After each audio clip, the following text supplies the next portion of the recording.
Começa aqui o Pode Mais Empresas, o podcast do dia a dia das companhias.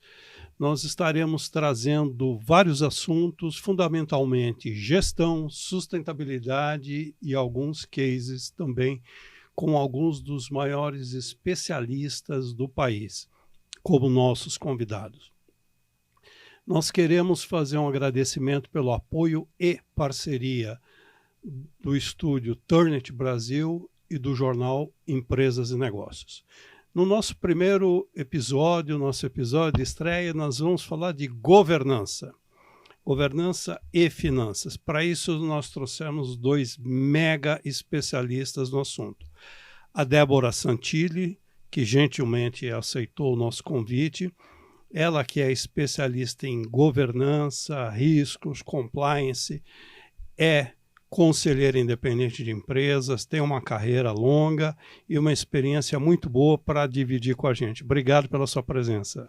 Obrigada pelo convite, muito satisfeita em estar podendo participar desse episódio e estar estreando um programa que acredito que não só vai trazer um conteúdo interessante para o público, mas também vai trazer muitos esclarecimentos sobre vários aspectos que possam ser mal interpretados ainda por boa parte dos espectadores.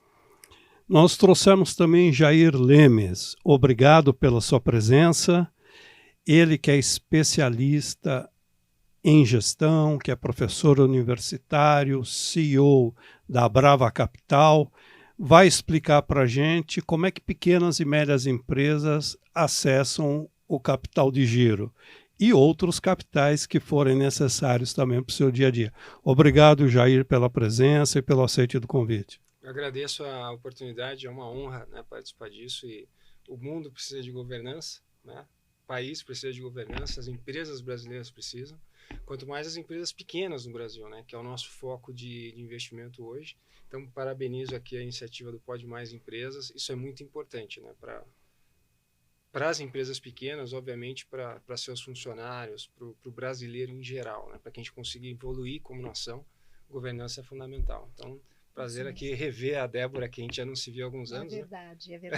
É verdade. Bacana, começar com a Débora, então, para falar sobre governança. Que bicho que é esse? É curioso, né? Governança, ele significa a forma como a empresa é administrada. É um sistema, não é um sistema de gestão, um sistema avançado onde você vai reunir as técnicas, as metodologias que são aplicadas na administração, na gestão financeira, no gerenciamento de risco e nas práticas do cumprimento legal, de conformidade, compliance. Começa por aí a governança. Depois disso, ela evolui por os aspectos estratégicos, aonde vamos, da onde estamos para onde vamos. Então, pensando em perenidade, ou seja, as empresas são feitas para durarem, tá? As pessoas passam, as empresas ficam. E nós temos exemplos disso mundialmente, de empresas centenárias, milenares até. Aliás, aqui no Brasil está começando agora, né, o volume de empresas centenárias.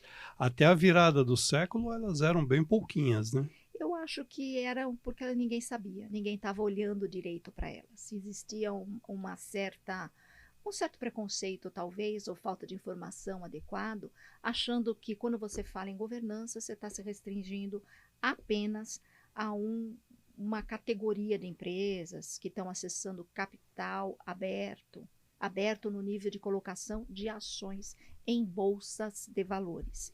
E governança não é isso. A governança, ela cabe em qualquer tamanho e é essencial para qualquer tamanho. Ou seja, não precisa ser necessariamente uma grande empresa para ter um sistema de governança implantado. Não precisa ser uma mega empresa, né? Ela começa desde da empresa pequenininha, desde uma startup. A gente já fala de governança voltada para startups, que quem está iniciando o seu negócio hoje é fundamentalmente para quê? Para que aquilo que eu falei antes, que ela tenha perenidade, que aquele objetivo inicial que os seus fundadores, quem está iniciando o seu negócio, venha a ser alcançado. E depois? Sempre tem um depois, né? E o depois? Como é que eu continuo isso? Para onde eu estou indo? Eu estou indo na direção certa? Como que eu acesso essa direção? né? Com o tamanho da minha perna, eu subo um degrau. Eu preciso ir mais rápido? Eu preciso de ajuda? Eu tenho outras coisas que precisam vir. E à medida que isso vai evoluindo, a governança evolui com ela. Legal. Existindo a empresa, fazendo a opção por implantar um sistema de governança corporativa, próximo passo, a grana. Como é que a pequena e média empresa se capitalizam? Quais são os meios mais frequentes, os instrumentos mais adequados, Jair? Você que trabalha com isso. Vamos começar pelo mais simples, né? Daí a gente avança para o que tem de mais sofisticado, talvez. Mas quando as empresas começam, eles vão fazer uso, muitas vezes, de capital próprio. Então, a gente vai falar aqui das pequenas empresas. Ou o empresário, potencial empresário, ele vende algum ativo, ou ele pega aquele... Isso você está falando da empresa familiar ou não necessariamente? Estou falando de empresa pequena em geral, não necessariamente. Né? A empresa familiar é aquela que já pertence a uma família, mas, por exemplo, você tem 2 jovens que podem querer criar uma empresa. A gente já vai para o âmbito ali das startups. A gente, na Brava, está acostumado muito a trabalhar com as empresas de diversas fases, né? Então, uma das formas de captação é você captar com seus amigos, com a sua família, né? Então, a gente tem lá o Family and Friends. E a gente, né, o termo aqui em inglês é família, né, e os amigos. E tem uma terceira conotação que o pessoal usa aí, um pouco mais jocosa, que é o Family, Friends and Fools, né, e os bobos que investem também na empresa, porque a taxa de mortalidade dessas empresas é alta e é grande, né, para as empresas um pouco menores. Então a gente começou ali com amigos e família, e daí a gente vai evoluir. A gente conhece os bancos, a gente conhece o factoring, né, que compra ali os recebíveis da empresa. As taxas não são tão amigáveis, mas está lá disponível para quando a empresa precisa. No caso da capitalização da empresa, é a Brava que vai ao mercado buscar, detectar potenciais clientes, ou é a empresa que procura vocês pedindo um help, pedindo uma consultoria inicial? Os dois. Mas só se eu voltar um pouquinho aqui eu já consigo explicar essa parte. Então a gente vai evoluir ali para esse tipo de financiador. Você tem os bancos hoje, onde a empresa ela tem que estar muito bem organizada, porque os bancos colocam as empresas em determinadas caixinhas para fazer análise de crédito de financiamento. Mas tem algo que as empresas pequenas, que eu queria deixar claro e está mais vinculado à tua primeira pergunta, é que elas exploram ainda muito pouco no Brasil, que é o mercado de capitais. Então, do mesmo jeito que uma Petrobras, uma Vale do Rio Doce vai à bolsa e emite ações para captar recursos do ponto de vista de equity ou participação, ela vai lá, ela emite uma debenture para captar uma dívida e vender para os investidores. A empresa pequena também pode fazer isso. Ela simplesmente abre o capital, emite um título de dívida e pode ficar só com ele. Ela não precisa necessariamente emitir ações. Olha não que é legal. isso? Não abre capital. Não precisa mais abrir capital. Tem outras formas Ela de fazer negocia é um mercado que a gente chama de mercado de balcão, tá? Você coloca, tô falando certo, né? Por favor, se tiver, não tenha problema. Você a Débora é bastante experiente já. Você emite o título, uma debêntures é um título de dívida, e negocia esse título no mercado balcão em bolsa de valores. Essa colocação tem um rito, claro, né? Como é que eu chego lá? Não é assim, eu vou lá, bato na porta, agora eu quero pôr aí, como se eu estivesse indo no cartório aqui do lado, tira uma cópia autenticada aqui do meu RG. Não Quer dizer, assim. como é que ela faz isso? Fundamentalmente com uma governança já implantada, ela precisa cumprir um mínimo de governança. Mas por que a gente fala isso? Porque é uma credibilidade. Pensa o seguinte, você entra na feira, tem um monte de barraca lá, todo mundo vendendo laranja, banana, você é o mais um. Aí eu sou comprador, né? Aí eu olho e falo assim, mas a banana desse cara aqui tá no melhor preço, tá mais bonita, vai durar mais tempo lá em casa do que a banana do vizinho, entendeu? Então, a bolsa, o mercado de balcão vai dar uma visibilidade desse tipo. Então, quando você leva a sua empresa para negociar um título, né? Esse é o primeiro passo, e a gente está falando de small cap, essas pequenas e médias empresas, você tem essa visibilidade. Então, eles vão te comparar, né? O comprador vai olhar, o que você tem? Por que eu vou comprar o seu título? Por que eu tenho que acreditar em você? Será que você vai me pagar? O juros está bacana, o prazo. O que você tem oferecendo dentro disso, além da rentabilidade? Porque, afinal de contas, quando eu pegar essa debêntures, eu posso ser um investidor pessoa física, ok? Que eu achei bacana, colocar a grana lá, mas a maioria são fundos. que têm cotas, que vão distribuir, entre outros, o resultado disso e que também estão sendo monitorados e devem responsabilidade sobre essas aquisições que eles E os fundos já entram pesado no jogo, né? Eles não Exatamente. vão com calma, né? Na verdade, é igual, tá? É uma questão da responsabilidade que você tem para com quem. Se você está sozinho, pensa assim, né? O problema é seu. Se você deu bem, deu sorte sua. Ou não, ou porque você é o cara. Mas você está por conta e risco. O que o mercado gosta de falar, sozinho. Você está por conta e risco. Quando você tem dinheiro de terceiros, que você administra, que é o caso aqui da Brava, não é assim. Você deve satisfações para outros sobre as decisões que você toma. Responsabilidade fiduciária é o nome disso. No caso da Brava, quando ela vai fazer uma análise do cliente, é um fator primordial ela ter capital aberto, ela já ter emitido título, ou ela está em vias de, ou isso para vocês é indiferente? Na maioria dos outros fundos de investimento ou gestoras, né, das assets, eu acho que é sim um caso primordial. No caso da Brava, não. A gente está acostumado a pegar aquela empresa que praticamente ainda não ouviu falar no mercado de capitais, ajudá-la com o início desse processo de governança corporativa, mas muito do ponto de vista financeiro, e falar, ó, aqui é o que você tem que fazer para a gente conseguir fazer a sua primeira emissão no mercado de capitais. Aí, Vocês obviamente, ajudam a estruturar a não. operação? Não. A preparar a companhia? A gente só avalia e fala, isso é o que você precisa mudar hoje se você quiser fazer uma operação junto ao mercado de capitais. Aí, algum consultor pode ajudar a empresa nesse sentido, né? Então, assim, acho que profissionais como a Débora são muito valiosos nesse sentido, para ajudar a empresa nessa fase de reorganização para que ela consiga fazer a emissão. Quando a gente fala dessa fase, né? Porque virar essa chave, passar esse primeiro degrau, que é a primeira fase, é um desafio para as companhias. Por quê? Porque até ontem, vamos dizer o seguinte, ela nem precisava, por exemplo, mostrar um balanço auditado para ninguém. A partir de agora, dos requisitos é que ela tenha um balanço auditado. Aí você fala, mas é simples, bota a auditoria aí, audita e pronto. Não é. Não é simples. Essa questão de auditoria é uma questão muito séria. E eu vou pedir um minutinho só para o nosso intervalo e a gente volta com essa temática. Perfeito. Voltamos já já. Aguarde. O portal Empresas e Negócios traz 45 mil oportunidades. E agora, 45.001. Tamo junto, Pode Mais. Siga-nos nas redes sociais.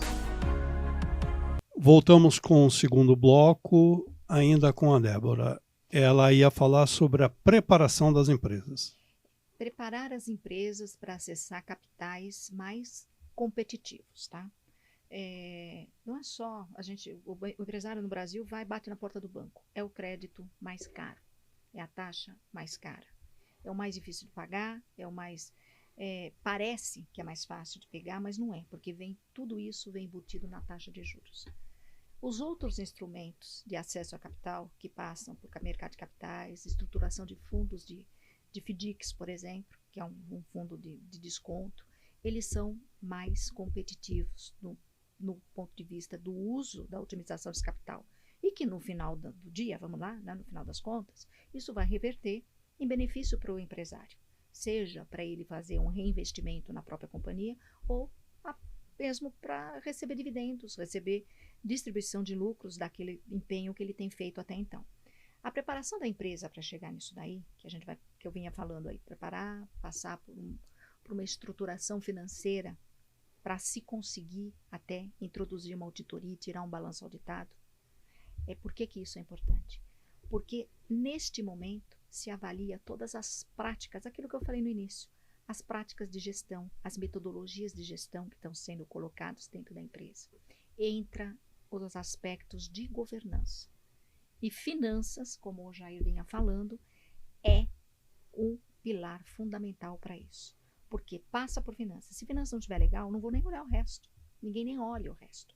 A partir do momento que finanças começa a ficar estruturada, o balanço começa a ter coerência e demonstrar a realidade da empresa, aí você começa a planejar né? Consegue ter uma visão daquilo que, a hora que entrar o capital novo, o que vai ser feito com esse capital novo? Para que ele serve nisso daí? E você vai olhar as outras coisas que podem colocar a operação em risco. Que Uma são as outras dúvida. pontas da governança. No caso do ânimo do dono da empresa, eles tendem a ouvi-los, eles tendem a evoluir e criar as condições necessárias para a empresa crescer, ou num primeiro momento existe uma resistência brava, firme e forte, dizendo assim, peraí, eu sou o dono da empresa, vou arrumar um monte de sócios, esses caras vão querer vir dar palpite para mim? Existe, pelo menos na minha experiência, existe uma resistência considerável, né? Quando você fala de sociedade. À medida que a empresa ela precisa do funding, o que a gente vê, porque a gente vai falar das grandes empresas, mas eu acho que são comportamentos bem diferentes. A empresa que é mais sofisticada, a resistência talvez seja um pouco menor. E tudo isso é bem melhor negociado. Já está mais amadurecida, seria isso? O que a gente percebe é muita empresa pequena aceitando o funding, aceitando as condições. Então, assim, não estava preparada, não teve alguém para defender ali os interesses dela na medida que as negociações ocorreram, que os contratos foram assinados. E o empresário depois fala, o que eu tenho que fazer tudo isso? Está aqui no contrato. Então, ele não leu. Ao mesmo tempo que a gente estava falando de auditoria... Ou ele chega e pergunta assim, às vezes na lata, quanto custa isso? Quanto vai me custar? Sim, não, isso acontece. Eles são, geralmente o empresário brasileiro é bastante objetivo nesse sentido. Sabe o que acontece? Tudo é uma questão de custo-benefício, né? A empresa, assim, você fala, quer me dar dinheiro? Opa, tem dinheiro aí, quer me dar dinheiro? Parece que está dado ou que vem de graça, mas não existe isso. A questão é que mesmo que não entre num capital que é de sociedade direta, que é o caso, por exemplo, de uma emissão de debêntures, se a companhia não honrar essa debêntures, inevitavelmente, aquele comprador da debênture se torna sócio da companhia, que é conversível. Eu acho que não tem contratos que não são. Você vai renegociar, vai colocar tal, aí o cara fala assim, pô, mas eu peguei só a debênture, eu não queria virar o teu sócio, de repente virou. Tá? Então, são coisas que os riscos vêm para os dois lados. As companhias que não estão habituadas, que é o que nem a gente está conversando, não entendem claramente desse tipo de coisa, a primeira coisa que ela precisa é ter um advogado societário que compreenda esses mercados, tá? Por quê? A gente vai passar por reestruturação do estatuto da empresa, aonde vai prever determinadas coisas. E as outras coisas em contratos, que é o caso do que nós estamos conversando agora. Não dá, não existe outra forma de ser feita. Tem que ter uma via de mão dupla, né? Eu te coloco, aporto dinheiro em você e você me presta contas da forma como esse dinheiro está sendo aplicado. Por quê? Porque um dia você tem que me pagar. A transparência total. Transparência. Fora disso fica difícil, fica difícil. Como qualquer relacionamento. Nossa, né? Qualquer relacionamento. Seja comercial ou não. Seja comercial ou não, exatamente. E as dificuldades, no meu entendimento, o Jair aqui é professor, está no assunto, o brasileiro tem pouca educação financeira de todos os aspectos, tá? E essa educação financeira passa por entender como funciona mercado de capitais, mercado de ações. Também, né? Os empresários são pessoas, boa parte deles se tornam empresários não por opção, por escolha, mas por falta de opção, o que é um problema, porque as coisas vão acontecendo, né? Não são e aí vai no atropelo, né? Isso. Aí quando você vai olhar, às vezes é um pouco tarde. Já está andando e... Isso. A gente está falando de empresas um pouco mais organizadas, né? Se eu voltar um pouquinho, pegar uma empresa menorzinha, tipo assim, um restaurante que foi montado, que vai indo muito bem, obrigado. Aí o dono resolveu fazer uma filial, a filial vai muito bem, obrigado. E o cara fala assim, pô, eu acho que está na hora de eu pensar numa rede. Que eu tenho condição de fazer uma rede de restaurantes com X especialidade. Como é que é o processo? É a mesma coisa? O processo de funding, alguma resistência? Fica mais fácil por se tratar de comércio?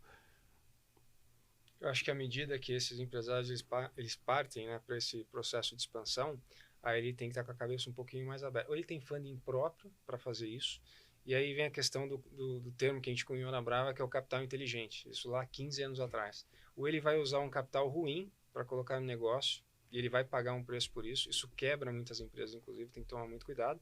Ou escolher o capital inteligente para fazer esse processo de expansão. O que é isso?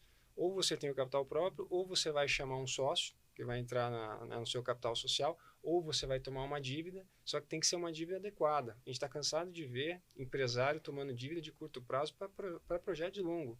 Você acabou de falar um processo de expansão de uma rede de restaurantes. Isso vai dar resultado quando? Daqui 3, 4, 5 anos? Aí ele vai lá num banco de tamanho médio e ele toma um capital para 6 meses. É assim, esperando que... E o empresário brasileiro, ele é muito esperançoso nesse sentido. Ele acredita muito que tudo vai dar certo. E ele é muito Isso imediatista é também, bom, não é? mas ele vai lá e toma... Exatamente. Ele vai lá e toma um funding de 6 meses e não faz um processo de governança adequado para poder se apresentar para o investidor que vai dar o funding ou o financiamento de 6 anos. E se você pega uma situação dessa, o negócio está lá na metade do curso já e a governança está toda esculhambada? Já peguei várias vezes, já passei por essas porque uma experiências coisa é a várias gente falar, no na caso do prática. professor, de como é que é o modelo ideal, né? O que seriam os passos razoáveis Essa para coisa é a realidade. Agora outra coisa é o dia a Na dia, né? prática. Que os caras vão começando a coisa daquele jeito E e vai quando sim. veja o carro já está andando sozinho e aí o que faz? Então, aí assim, né? Na prática, vai falar da vida como ela é, na prática. Você não iniciou um negócio hoje, né? Então vamos pegar o trem andando. É isso, né? Porque se iniciasse o negócio antes, você planejou, criou o business plan, Trocar a buscou rodinha do sócio trem. antes, tal, você não estaríamos nessa vibe, não estaríamos conversando sobre isso. Mas a gente vai falar da realidade que é essa aí, ó. O cara vinha fazendo, tava bacana, tá, poxa, eu quero expandir, vou montar uma rede. Como é que faz? A roda trocando o pneu com Com o carro com andando. o carro andando. Na prática, o que tem que ser feito, né? Como eu já peguei várias vezes. Avaliar os processos do que tem, falar assim, isso serve, isso não serve, vamos ter que arrumar. Vamos ter que arrumar, a palavra é essa mesmo, tá? É introduzir novas perspectivas. Então, por exemplo, planejamento e controle orçamentário. Introduzir novas Fundamental. perspectivas significa Isso. rasga essa porcaria que está tudo errado. É impressionante, só para eu fazer um aspas aqui, o que a Débora acabou de mencionar, né? Essa organização financeira é impressionante, o número de empresas que a gente recebe na Brava, mas não tem uma planilha, não vou chamar de fluxo de caixa direto ou indireto, não vamos ser técnico. Ele não consegue controlar as entradas e saídas. Não consegue colocar isso no Excel. E quando você fala ele fatura milhões, dezenas de milhões de reais. E tem aquela história ainda do dono que mistura a conta pessoal com a conta jurídica. Acho que para esse nível, quando está aqui, eles já não estão tanto, né? A gente empresa olha mais, pequena, mais é o cartão corporativo. Mas isso fica uma outra conversa. Mas o que acontece? A planilha, como ele está falando. Você fala fluxo de caixa para o cara e ele pensa no recurso, no numerário, no dinheiro, e não na metodologia de gestão de fluxo de caixa, que é o que a gente está falando. Então, eu tenho que introduzir isso. Tem que introduzir, olha, como é que você faz um planejamento e controle orçamentário? Eu preciso ter gestão sobre os meus custos. Custo por linha de produto. Porque você vai perguntar para ele, qual é o teu... Né? Você tem um restaurante e tal, qual é o teu produto aqui dentro? Ele tem uma linha de produtos lá dentro, que é mais rentável, que vende mais. Ele pode até saber qual é a coisa que ele vende mais. Mas se aquilo está dando rentabilidade, se ele está tampando o prejuízo de outras coisas com aquilo ou não, ele não sabe te responder. E é por aí que a gente começa, tá? Então, vai lá organizar. Vamos fazer planejamento e controle orçamentário. Vamos fazer rentabilidade por linha de produto. Vamos gerar aí a gestão do fluxo de caixa numa metodologia de fontes e uso. Eu quero saber de onde o dinheiro vem, para onde ele vai. Isso tem que fechar e transitar com aquilo que foi apresentado em balanço de lucros, de distribuição de resultados que foi dado. O que acontece? Entre o financeiro, que é o fluxo de caixa, e o econômico, que é o que está registrado em balanço, e balanço é público, o fluxo de caixa não, mas a gente faz, tá? Um transita, né? O dinheiro transita dentro e passa por esse registro. O que muda? O aspecto temporal. Se a empresa estiver mal organizada, esse descasamento de tempo fica muito distante, vai ficando cada vez mais, porque ele vai girando. Ele vai lá, pega um empréstimo de curto prazo para pagar o outro, aquele daquele primeiro, e assim vai numa pedalada. Se ela está ficando mais bem organizada, bonitinha, você já consegue ter clareza da onde está fluindo, para onde está indo, e de onde está vindo e para onde está indo esse fluxo financeiro. Qual é o tempo para se deixar uma empresa redondinha para o mercado? Vai variar muito? É muito caso a caso? Ou existe um tempo médio, digamos? Olha, em 6 meses, normalmente, a gente deixa a casa em ordem. São perspectivas diferentes. A Débora ela tem uma abordagem diferente para essas empresas. A gente tem a abordagem de, olha, eu preciso investir em você. Então, eu preciso que você organize isso. A minha resposta objetiva é, depende sim, caso a caso, e depende muito do empresário. Então, ele está para receber o investimento, aí você começa a pedir as informações, ele tem muita dificuldade em produzir, daí a gente começa a ajudá-lo. Então, depende de ele depositar energia nisso, porque ele está envolvido lá com comercial, com operacional. Geralmente, na nossa experiência, não tem um tripé ali, operacional, comercial e o financeiro. O financeiro geralmente é muito falho, os controles ali são ruins. Então, vamos pensar assim. Se assim. organizar, pode demorar qualquer coisa, para te dar uma resposta mais objetiva, entre 1 mês até 1 ano e meio, 2 anos, para ele conseguir Às chegar vezes nesse mais, patamar. Então, vamos porque pensar depende assim. da maturidade. Você vai colocar, por exemplo, você começa a fazer um processo desse tipo e o empresário acha, por exemplo, que determinadas coisas ele tem ou que ele fazia adequadamente, vai deparar em outros problemas internos dele, que pode ter sido até ele mesmo quem criou. Normalmente tá? E aí não é só consertar. Tem um processo cultural dentro, tem o que significa mexer naquele momento. Às vezes ele não quer mexer naquele momento, ele começa a arrumar e vai mais devagar, porque ele não tem domínio sobre o processo. E é assim, né? É uma engrenagem. Lembra, a gente pega Não gente lá que ele acha, não, empresa 6 anos, deu lucro 6 anos. Passa as informações. Nunca a gente deu. começa a planilhar, o cara tá dando prejuízo desde o começo da história sempre. dele, a empresa dele tá quebrada, ele não sabe. A minha Ele empresa vive de vale empréstimo. 30 milhões. Aí você vai olhar, ele não sabe o valor da empresa dele. Aliás, ele não sabe tanta coisa que falar valor é um negócio bem mais sofisticado. mais né? sofisticado. Porque eu acho um absurdo o empresário não saber quanto vale a empresa dele. Mas tudo bem, tem outras coisas que ele ainda tem que fazer antes disso. Entendeu? E se não fizer, não dá nem para ter uma conversa brava. O ideal é sempre, era o que eu ia te perguntar, o ideal é sempre arredondar a governança da empresa, deixar ela dentro dos conformes, dentro de um padrão mínimo de operacionalidade, para depois ela chegar e discutir fundo, discutir crescimento, formas de se capitalizar. Estar pronto, né? Estar preparado para as oportunidades. As oportunidades, não é à toa que se diz que as oportunidades aparecem para quem está preparado. Ela aparece. Aí você não está preparado, ela escorre dos teus dedos. Débora, você que é especialista em conselho de administração, me diga uma coisa.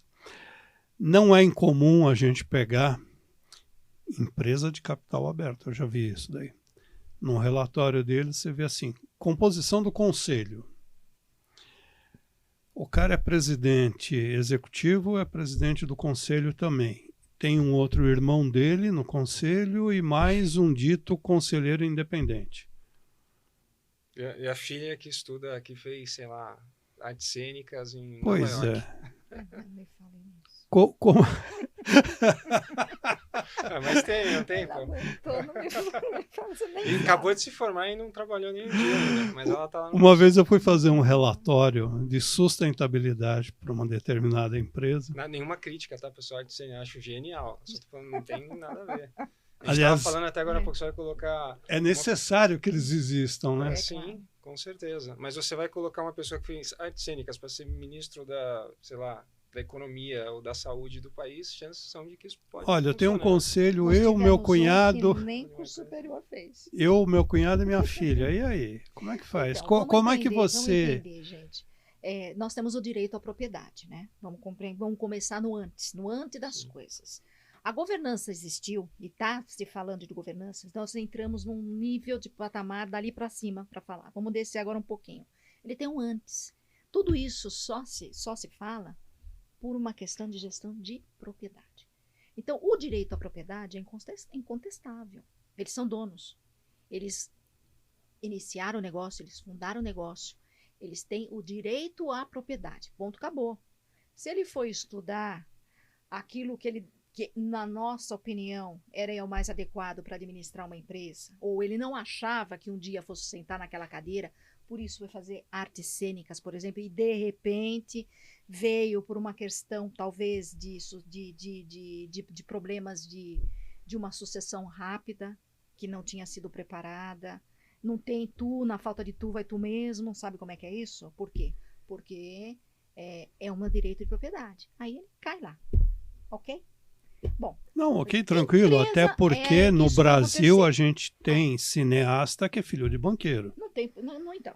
E, você mencionou e trabalha direitinho. O Banco Central restringiu as formações que as pessoas podem ter para poder sentar na cadeira de conselho, para poder dirigir uma instituição financeira, porque nós tivemos uns incidentes infelizes aí, que dizia que era só curso superior, e apareceu o fisiculturista dirigindo instituição financeira que quebrou. E o prejuízo foi grande para todo mundo. Aí, né? São poucas as chances disso dar. Você pode dizer que deve, você tem razão, mas os casos... em finanças a gente trabalha com fato, né? Então, pega a quantidade de casos em que a empresa foi bem, onde as pessoas se prepararam realmente para conduzir uma empresa, e de empresas que foram bem, onde a pessoa veio não veio preparada para aquilo. O raciocínio é muito pragmático, né? É mais ou menos assim. Factual. É factual, né? Por que para as outras áreas você aceitaria que o advogado te extraísse o dente? Por que não? Entendeu? Mais ou menos isso. Então, se fizesse uma cirurgia no seu coração. Ou uma cirurgia no teu coração, não tem, né? Por aí vai. Então, por que quando a gente está falando da administração, da gestão de uma empresa, é diferente? Essa é uma gestão, uma administração onde nós estamos falando que tem ciência, tem conhecimento envolvido, técnicas envolvidas, que tanto quanto as outras. E tem profissionais preparados para isso, tá bom? Aí você mencionou a tal da empresa de capital aberto, que você viu tudo isso. Veja, ela tem esse início de propriedade, eles estão lá porque são proprietários. No entanto, você tem outros sócios que aceitaram essa situação. Quando? Quando ela abriu o capital e compraram ações dela. E aí é aqui está a questão. Serviu antes, tem que servir depois também. Agora, você tem a estrutura de legalidade em cima. Cabe a esses que estão compondo junto avaliarem se aquela pessoa está lá e dando aquilo que a companhia precisa. Porque se não for assim, inevitavelmente, em algum momento, essa corda vai romper. Pessoal, nosso tempo chegou ao fim. Nós precisamos continuar essa conversa com outras pautas, porque o assunto é muito bom, envolve muita gente e acho que todo mundo tem algo para extrair dessa conversa. Eu quero agradecer a presença de vocês e queria que vocês fizessem um fechamento. De uma forma assim, bem básica, o que uma empresa que está se sentindo meio desorganizada e precisa botar a casa em ordem, ou aquela outra que se acha preparada para dar um passo à frente e se capitalizar e crescer, buscar expansão, o que elas devem fundamentalmente fazer? Quando a empresa ela é um pouco menor, ou pequeno de tamanho médio, eu acho que você tem uma série de profissionais que são capacitados para fazer o chamado diagnóstico. Do nosso ponto de vista, a gente tem algo chamado de diagnóstico financeiro, tem que ser completo, você pode fazer isso com uma empresa boa, porque é muito oneroso, muito caro para essas empresas internalizar esse tipo de conhecimento, quando ela é pequena ou média. Então você vai fazer uso desses consultores especializados na área da DEBA, né, que é a parte de governança corporativa, que é um aspecto um pouco mais abrangente, mais holístico, ou o aspecto financeiro. O que eu preciso, né, para eu estar aberto para o mercado de capitais, para o mercado de capitais me receber. Então, hoje você tem, na própria Brava, a gente tem um diagnóstico financeiro que traz todas essas informações, né, que é um pouco mais restrito do que aquilo que a Débora faz, que é mais abrangente, mais holístico. Então, é mais objetivo nesse sentido. Então, assim, procure alguém profissional, um bom profissional, né, que tenha histórico né, que tenha a capacidade de fazer isso para você, que seja um profissional sério, para você ter essa visão. Invista nisso, invista na governança corporativa, invista na sua área financeira, para que você tenha esses controles. Porque é um tripé, como a gente disse, tem operações, né, você tem a área comercial e você tem ali o financeiro. Não para de pé se esses três não estiverem minimamente organizados. Tá dado o recado. Débora. É isso mesmo. E como tudo passa por finanças, governança passa por finanças. Então, ainda que com uma visão um pouco, né, do que a gente tratou agora, uma visão um pouco mais holística, abrangente, eu sou uma profissional de finanças. Nascida e criada em finanças, falar dessa forma. E não consigo verificar, saber falar de uma empresa, não dá para falar de sustentabilidade, não dá para falar de sustentabilidade se eu não tiver um fluxo de caixa bem administrado. Não tem sustentabilidade que resista a isso. Não tem discurso, não vai ter relatório, não vai ter florzinha, enfeite, o que você quiser lá de agremiação, que o pessoal faz relatório bonito, colorido, fotográfico. Mas o relatório financeiro vai refletir tudo de bom que ele fez. Tudo isso. E aí você a fala, gente eu fiz extrai tudo de isso lá. que é legal, mas você olha lá e fala, não, mas não está aparecendo aqui. Não está aqui. Né? Como eu já peguei na frase, mas cadê? Cadê o patrimônio? Não tinha Já patrimônio, que não. você é tão bom, eu né? gastei, tá aqui, tá lá. Eu falei assim, por que não tá aqui? Por que não tá espelhando nas DFs? Por que eu não consigo manter a coerência de um mês para o outro? Não estou nem falando do ano seguinte, tá? De um mês para o outro. Vai passar por isso.